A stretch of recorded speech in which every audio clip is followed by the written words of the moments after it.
আজকে যে রিপোর্টগুলো আমরা হাতে নিলাম, ডেফিনেটলি এটা ইন্টেলেকচুয়াল একটা বড় এক্সারসাইজ দেশের জন্য, কেউ এটা তো স্বীকার করবে। কিন্তু আজকের গুরুত্বটা ইন্টেলেকচুয়াল এক্সেলেন্সের জন্য। আমরা মানুষের মনোভাবকে, মানুষের স্বপ্নকে এর মধ্যে ধারণ করতে পেরেছি কিনা, সেটি হল মূল প্রশ্ন। তাহলে আমাদের বিচার হবে আমরা সেই স্বপ্নকে ধারণ করতে পেরেছি কিনা। আজকে তার যাত্রা শুরু হলো এই ঐতিহাসিক ঘটনার প্রবাহে। একটা উচ্চ অংশে আমরা এসেছি। আমরা একটা নতুন দেশ, নতুন বাংলাদেশ তৈরি করার স্বপ্ন নিয়ে এটার কাঠামো রচনা করার কাজ আপনাদের হাতে দিয়েছিলাম কমিশনের মাধ্যমে। স্বপ্ন আছে, এখন সেটা স্বপ্নগুলোর রূপরেখাগুলো খুলে ধরার জন্য। কাজে এটাই ক্লাসরুমে পড়া হবে, অনেক শিক্ষণীয় বিষয় থাকবে, সেটা ভিন্ন কথা। কথা হলো যে জাতির যে পুনরুত্থান হলো, যে স্বপ্ন নিয়ে পুনরুত্থান হলো, সে পুনরুত্থানকে আমরা ধারণ করতে পেরেছি কিনা, তাকে এগিয়ে নিতে পারছি কিনা, সেটাই আমাদের বিবেচ্য বিষয় হবে। এটা এখানে শেষ না, এটা এই অধ্যায় শুরু হল।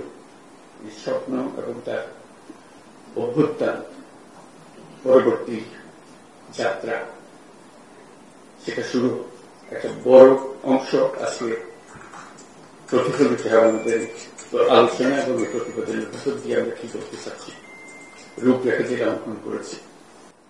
এটার মাধ্যমে আমরা আলোচনা শুরু করব সবার সঙ্গে, যে সবার মন এর মধ্যে সায় দিচ্ছে কিনা, অঙ্গীকারগুলো পূরণ হচ্ছে কিনা। এটা হল আলোচনা। আলোচনার রসদকে আপনারা তৈরি করে দিয়েছেন। সে আলোচনার পরবর্তী অধ্যায়টা কি হবে সেটাও আমরা জেনে রাখি। এটা মতৈক্য প্রতিষ্ঠা হবে, সবাই একমত হবেন, কিন্তু কিছু অংশে একদম একমত হবে। তাই হলে আমরা কি স্বপ্ন দেখলাম, নিজেরা একা একা স্বপ্ন দেখলাম, মানুষের স্বপ্নের অংশ নয়, সেটা তো হতে পারে। আমরা কতটুকু সেই স্বপ্ন এখানে নিয়ে এসেছি সেটার জন্যই আলোচনা। এটা কোনো বাইরের থেকে চাপানো জিনিস না, ভেতর থেকে উদ্ভূত একটা জিনিস। সে আলোচনা হবে, সে আলোচনার নেতৃত্ব দেবেন আপনারা মতৈক্য প্রতিষ্ঠার জন্য। যেহেতু আপনারা তাদের পক্ষ থেকে স্বপ্ন দেখেছেন, কিভাবে স্বপ্ন, তাদের স্বপ্ন আপনাদের স্বপ্ন একাকার হয়ে যাবে, তার মাধ্যমে আমরা যেটা গঠন করতে চাচ্ছি, যেটা উদ্দেশ্য হল এটা গণঅভ্যুত্থানের একটা চার্টার তৈরি হয়। ওই যে নতুন বাংলাদেশের চার্টার, সেই হবে চার্টার। সেই চার্টার মতৈক্যের ভিত্তিতে হবে, নির্বাচন হবে, সবকিছু হবে, কিন্তু চার্টার হারিয়ে যাবে। এই চার্টার থেকে যাবে ইতিহাসের অংশ হিসেবে। এটা আমাদের জাতীয় কমিটমেন্ট, এটা কোন দলীয় কমিটমেন্ট না। আমরা আশা করছি সব দল এই চার্টারে সাইন অন করবে। ওই যে বললাম ঐক্যমত, যেটা তখন এটা আমাদের বাংলাদেশ জাতি একটা সনদ, যে সনদ আমরা বুকে নিয়ে অগ্রসর হব। যত তাড়াতাড়ি পারি, যত বেশি পরিমাণে এটা বাস্তবায়ন করতে পারি, বাস্তবায়ন করতে পারি। ভবিষ্যতে যে নির্বাচন হবে এটার ভিত্তিতে, এই চার্টারের ভিত্তিতে, সেটাও যেন একটা ঐক্যমতের সরকার হয়, যে চার্টারকে আমরা ধরে রেখেছি।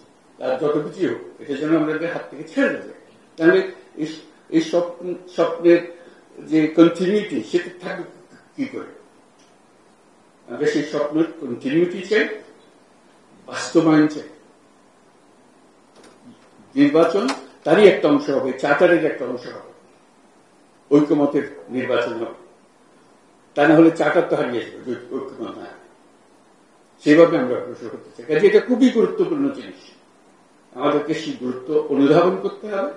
এবং তার জন্য এই যে পরবর্তী অধ্যায় শুরু হবে আলোচনা, সেটা কিভাবে আমরা করব, সেই ঐক্যমত নিয়ে এসে আমরা নতুন সরকারের দিকে চলে যাব, সেটি হবে আমাদের অঙ্গীকার। এবং তারা এই চার্টারকে ধারণ করে এটা নিয়ে অগ্রসর হবে। আজকে এই ঐতিহাসিক গুরুত্বের কথা স্মরণ করিয়ে দিয়ে আজকে আমাদের আলোচনা শুরু করতে যাচ্ছি। সবাইকে অভিনন্দন, ধন্যবাদ। এই কষ্ট করার জন্য অজস্র কষ্ট করেছেন আপনারা। জাতির পক্ষ থেকে আপনাদের সবাইকে, সদস্য এবং চেয়ারম্যান মহোদয় যারা আছেন, তাদেরকে আমি অভিনন্দন জানাচ্ছি।